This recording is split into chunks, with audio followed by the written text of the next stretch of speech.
there's this phrasing that's used with people who are well studied in Buddhism and advaita, vedanta, and real yoga, not yoga like gym class yoga, but the true yoga.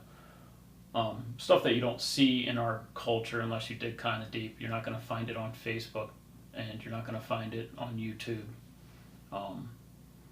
with the 3-minute videos. When Buddha was asked about enlightenment, or when a lot of these teachers are asked about enlightenment, the real ones will say something like this: if I were enlightened, there would be no one there to know that. Let that sink in for a second. If I were enlightened, there would be no one there to know that. So what does he mean? What do these cats mean? What are they pointing towards? And what I want to show people is the experience of this versus the intellectual understanding of it. And that's why I use self-inquiry. That's why I ask people to observe their minds, observe and witness their mind.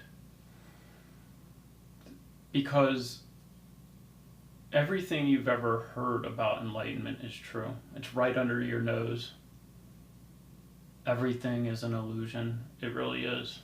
But the illusion is this. The illusion is that you believe yourself to be that identity in that inner monologue. You believe yourself to be the set of emotions and sensations.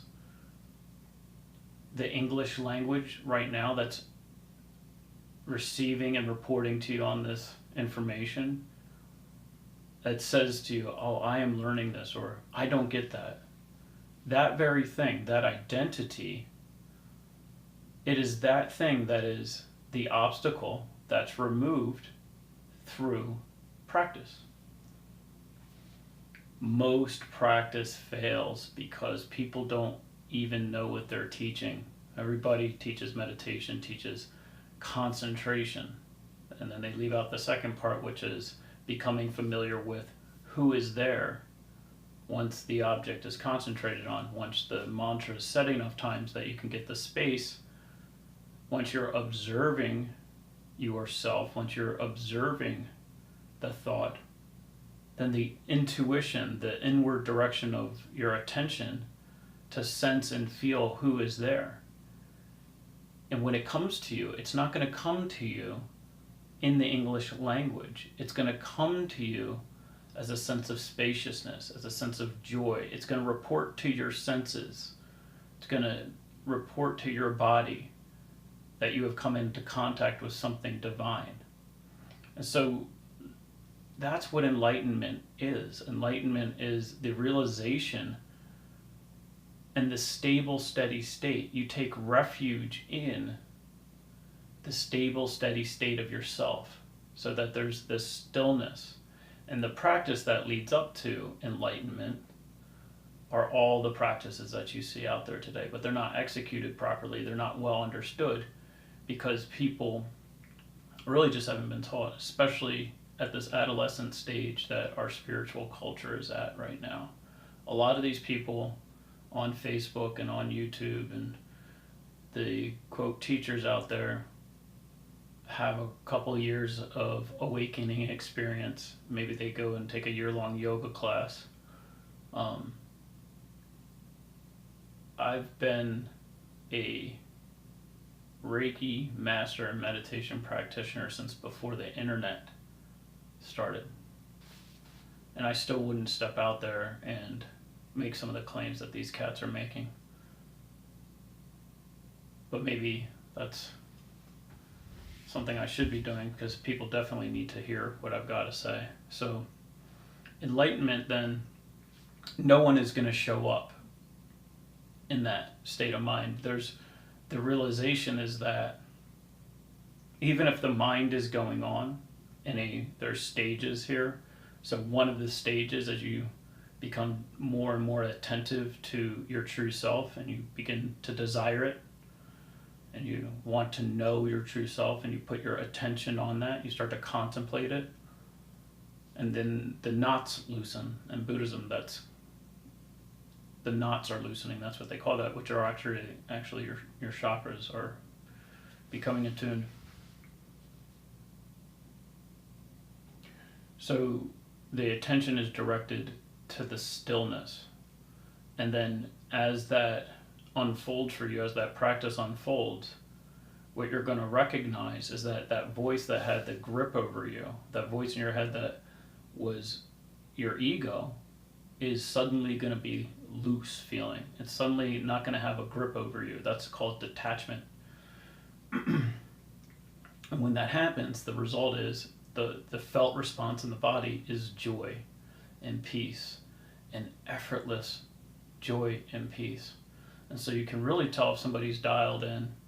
Not that everything should always be joyful and peaceful, but you can tell if you've discerned the right practice, if there is a sense of joy and peace that comes easily, and or if you start to treat other people kindly with less effort. That's a good rule. So if you're trying something for a long time or even a couple weeks and you don't find that it's satisfying you in that existential way, but also you don't find that you're acting kindly towards others as a result of the practice, then you should move on to the next practice. So when you do come in contact with that divine self and that effulgence bubbles up and you have this bliss, what you're going to recognize is just what the Buddha recognized, that there's no one there. That thought in your head has dissipated, and if it is there, it's kind of like in a far off cave. It's like in another room, and you can see it, but it's in another room, and you can hear it, but it's talking in another room. It has no influence over your feelings. And also, another little breadcrumb on the trail is that everything it asserts, everything that identity asserts, is going to be revealed as absurd. And you'll just laugh at it. As it asserts its power, you're just going to laugh at it. And so who is that one who's doing all the laughing? Who's that one that's observing even the laughing? That's self-inquiry. So it's more than just observing who am I or what is the thought in my head.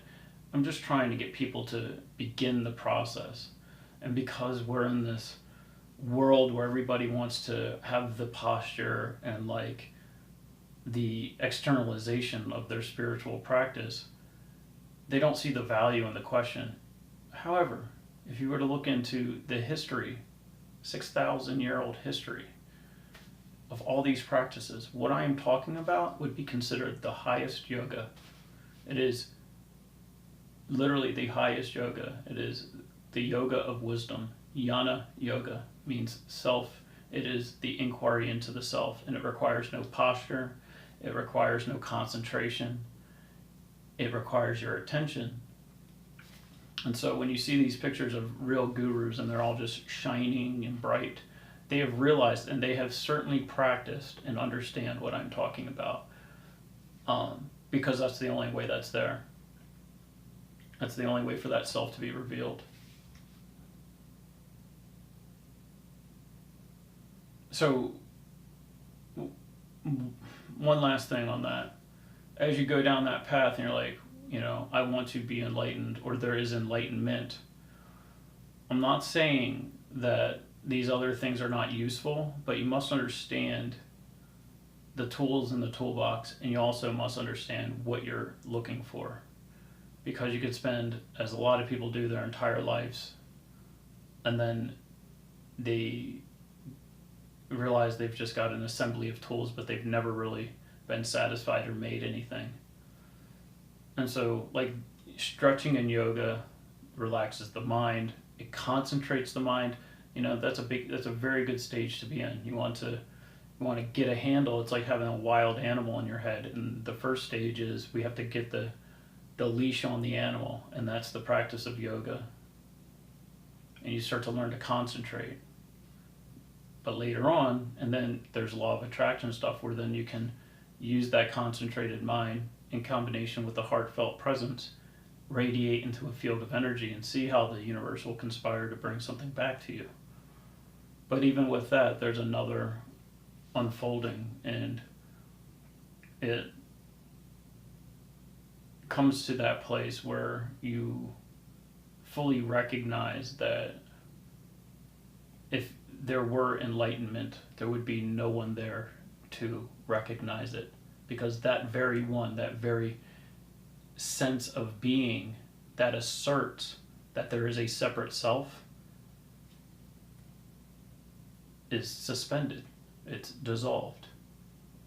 It folds back into its source. And once you've experienced that, you can't unsee it. So there's a lot of enlightened people out there, not necessarily in this country, not necessarily mainstream, but there is a lot of people who would fully understand what I'm talking about, and they would express it in a variety of ways, but they'll all understand. And once you have this understanding, once you sense and feel, then all these other little cliches that you hear are going to make sense. It's going to make sense. Oh, how is all one? You've heard that? Well, because that self, that universal field, that pure observer, that pure consciousness is the same in everybody. Okay? It's only the voice in your head that's identifying you as something different. It's only the set of emotions that are reporting to your body that then create the voice in your head that then creates the sense of separation. Right? So there's no separate self. And so that's why self-inquiry is important. That's why advaita, vedanta, Jana yoga, highest yoga. See, I don't advertise that. That's not how I want to be putting it out there. But what I'm proposing is what they call the pathless path. It's the true path. It requires no posture, no prerequisite, no religious belief, nothing. It only requires your attention and the inquiry. So, sense and feel who is there.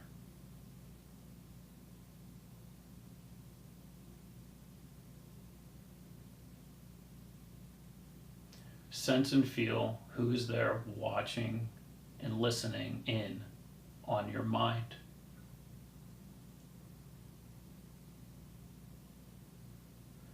This is why Dr. Joe talks about spaciousness.